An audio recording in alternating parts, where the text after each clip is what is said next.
don't kick up a fuss when Jasper Sutton's childhood sweetheart once again takes my spot in the front passenger seat. Instead, I obediently head to the back seat to sit with his good friend, Jonathan Clayton. When we drive along a bumpy road, my knee brushes against Jonathan's toned thigh. I deliberately leave it there, and he doesn't move. We stop for a break at a rest area. Jasper's childhood sweetheart clings to him as they head to the restroom. As soon as the door is shut, Jonathan grabs the back of my neck and pulls me in for a kiss. As I descend into the throes of passion, I can't help thinking it's no wonder people like to cheat. Chapter when Jasper Sutton's childhood friend, Kimberly Jensen, once again took the passenger seat. I didn't argue or cause a scene. I simply turned around and opened the back door, only to pause in surprise. I didn't expect that Jonathan Clayton, someone as busy as he was, would join this short road trip. After quickly regaining my composure, I nodded at him with reserved politeness. Jonathan, wearing glasses and showing traces of fatigue on his face, lifted his eyelids to glance at me. He gave a slight nod in return before closing his eyes again. While fastening her seatbelt, Kimberly glanced back at me smugly, raising an eyebrow. Kathy, I get carsick, so I'm sitting in the front. Okay, Kimmy gets carsick. Be generous about it. Don't make a fuss over something so trivial all the time. I let out a soft laugh. Alright, Jasper seemed a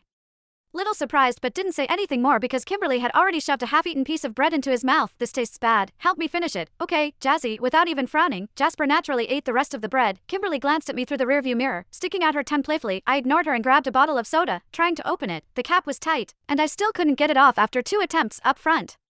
Kimberly was pouting as she handed her bottle to Jasper. Jazzy, I really can't open it. You know I have no strength in my hands. Jasper just looked at her dotingly before effortlessly opening the bottle for her. Then, the two of them took turns sipping from it without the slightest intention of avoiding intimacy. I felt a wave of nausea. Just as I was about to set my bottle down, a man's hand suddenly reached over and took it from me. Under the sleeve of a black casual suit, the cuff of a silver-gray shirt could be seen, neatly fitting around a slender wrist. The hand was beautiful, long, defined fingers with nails trimmed short and clean. His fingers looked like polished silver in the shifting light reflecting through the car window. While I was still stunned, Jonathan had already twisted the cap open and handed the bottle back to me. The car's music started playing at just the right moment. I quickly took the bottle and murmured a soft thank you. Jonathan gave a slight nod and closed his eyes again. He must have just come off a night shift at the hospital. Faint red veins were visible in his tired eyes. I sipped the soda slowly. The car had merged smoothly onto the main road. Kimberly's birthday was coming up, so Jasper organized this short road trip to celebrate it. About 7 to 8 of us were in 3 cars, heading to a hot spring resort 100 miles away. Not long after we started driving, Kimberly practically glued herself to Jasper's side. The music was loud, making it hard to hear what they were saying, but they were clearly enjoying themselves. Lately, Jasper and I have had several unpleasant arguments because of his inappropriate closeness with Kimberly. He promised to be more mindful next time, but whenever he saw Kimberly again, that promise vanished into thin air. Suddenly, everything felt meaningless to me. I lowered my head, chuckled to myself, then turned to look out the window. The mountain roads twisted and turned,